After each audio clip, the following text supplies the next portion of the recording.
Natalie era uma jovem mãe e uma estudante de enfermagem dedicada. Descrita por todos como alguém que era apaixonada pela vida, teve seus sonhos destruídos aos 22 anos por alguém que dizia que a amava. Ceifada pelo seu próprio marido, que tentou se passar por ela, enviando mensagem para suas amigas para tentar despistar o seu desaparecimento.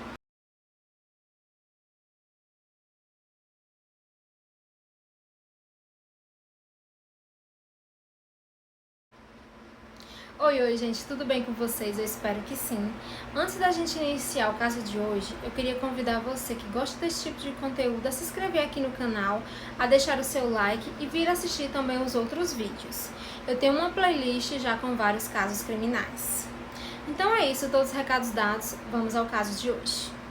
Natalie Nara Garcia de Freitas Maia nasceu em Paranaíba, no interior do Mato Grosso do Sul, onde parte de sua família vive até hoje. De acordo com seu avô, ela passou boa parte de sua infância morando com sua avó, Alcilete Albuquerque de Freitas, que a criou como filha. Alcilete lembra de Natalie como uma jovem meiga e educada. Ela também morou um tempo com seu pai e sua madrasta, Simone Vilela, a quem Natalie tinha grande admiração e a considerava como uma mãe. Quando era adolescente, Natalie manifestou o desejo de crescer e ter sua própria independência. Ela se empenhava em seus estudos e mais tarde tornou-se estudante de enfermagem, um sonho de carreira que expressava cuidado e dedicação ao próximo. A família relata que ela expressava o desejo de futuramente se tornar uma médica. Natalie também atuou na linha de frente contra a Covid-19 na farmácia da unidade de pronto atendimento na UPA do Leblon, em Campo Grande. Antes de conhecer Tamerson, ela teve um breve relacionamento e acabou engravidando.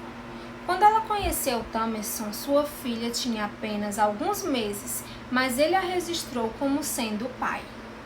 O início desse relacionamento parecia ser tranquilo. Ele demonstrava ser muito amoroso com Natalie e sua filha. Tamerson Ribeiro Lima de Souza era um militar da aeronáutica. Tamerson foi descrito como um homem calmo, reservado e que não interagia muito nem com a família de Natalie e nem com seus amigos. Mas foi descrito por ela como um pai maravilhoso. Natalie se casou com Tamerson quando ele tinha cerca de 31 anos e ela 22. O relacionamento deles, segundo o depoimento de familiares, foi marcado por altos e baixos. Momentos de carinho alternavam com brigas intensas.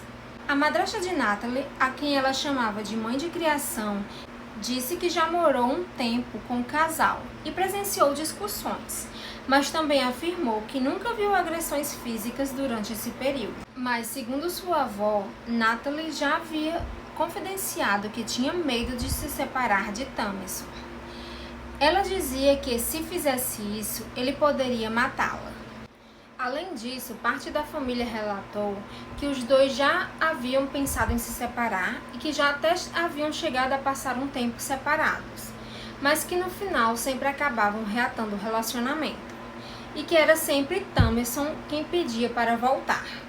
Essa história toma um rumo sombrio em fevereiro de 2022. Segundo algumas fontes, Natalie havia combinado de sair com uma amiga, mas não chegou a ir a esse encontro, o que deixou sua amiga desconfiada. Ela recebeu uma mensagem da amiga depois dizendo que ia embora e que não era para a amiga se preocupar. Achando estranho a mensagem, ela ligou imediatamente para Tamerson, que confirmou que ela havia ido embora.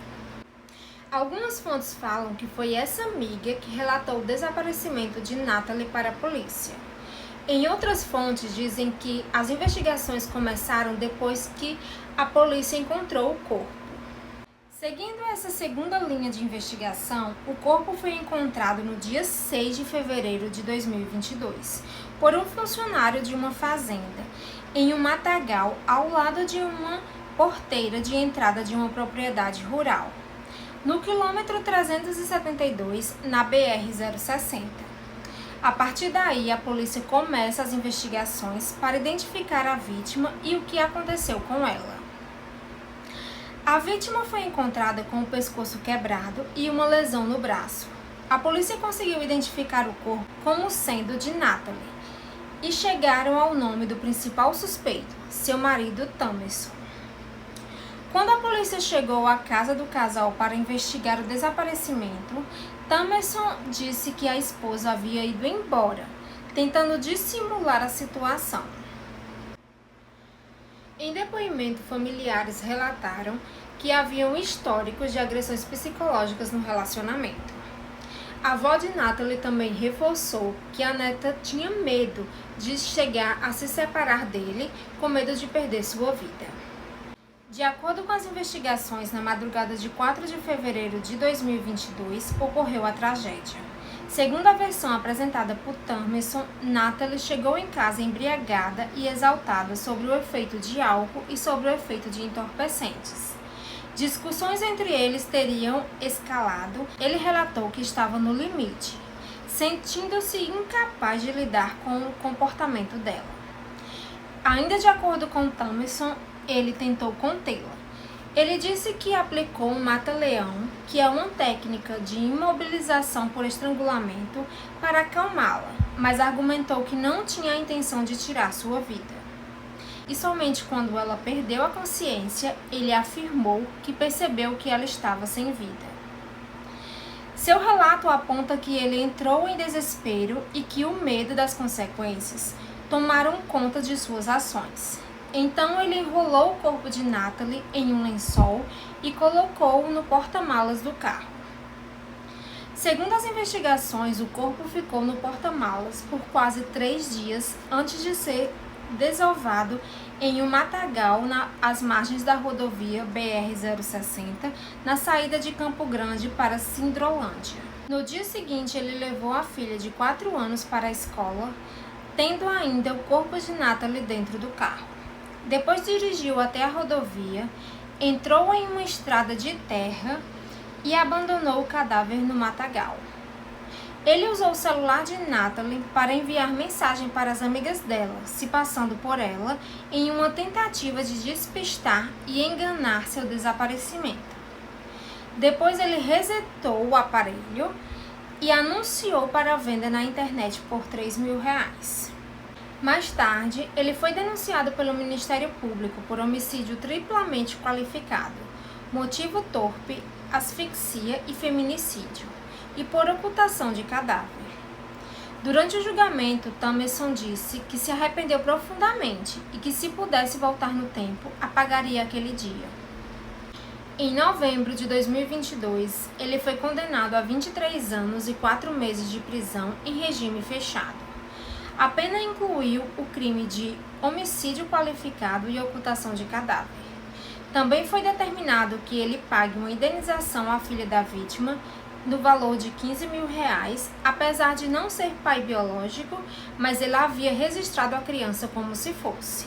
A avó de Natalie, Alcilete, fez perguntas dolorosas no tribunal. Por que ele fez isso? Lembrando que Natalie tinha planos para sua vida, sonhava em se formar e construir algo. Ela contou que a neta tinha confidenciado o medo de denunciar, porque acreditava que, se fizesse uma queixa, isso poderia piorar a situação. Para os amigos, a perda foi irreparável. Uma amiga de faculdade disse que estava sem chão ao saber do destino de Natalie, uma jovem de apenas 22 anos, que era alegre e com sonhos profissionais. Uma mãe de uma criança linda e maravilhosa. Tudo isso destruído num momento de violência brutal. Natalie Nara Garcia de Freitas Maia era muito mais do que uma vítima. Era uma jovem, estudante de enfermagem, uma mãe, uma filha amada pela avó e por seus familiares, com esperanças de crescimento em seu futuro. Seu assassinato não foi apenas um crime brutal, mas uma tragédia anunciada por sinais de medo, agressão e um relacionamento instável. A história dela serve como um alerta para a gravidade da violência doméstica e para os sinais que muitas vezes são ignorados até que sejam tarde demais. Queria fazer só uma observação sobre esse caso, que durante o julgamento, Tamerson afirmou que sua esposa, Natalie, havia chegado em casa embriagada e que estava sob o efeito de entorpecentes. Mas nada disso foi comprovado. A família negou veementemente que ela fazia uso de substâncias. E claro que isso não justifica tirar a vida de ninguém. Muitas vezes os acusados eles fazem essas acusações para as vítimas na tentativa de denegrir realmente a imagem da vítima. Então é isso, gente. Eu espero muito que vocês tenham gostado desse caso. Eu convido a você que gosta desse tipo de conteúdo a se inscrever aqui no canal, a deixar o seu like, e quero convidar também a você que conhece mais algum outro fato sobre esse caso que eu não mencionei aqui no vídeo, deixa aqui nos comentários. Queria agradecer muito a você que chegou até aqui no vídeo. Um grande beijo e até o próximo vídeo. Tchau!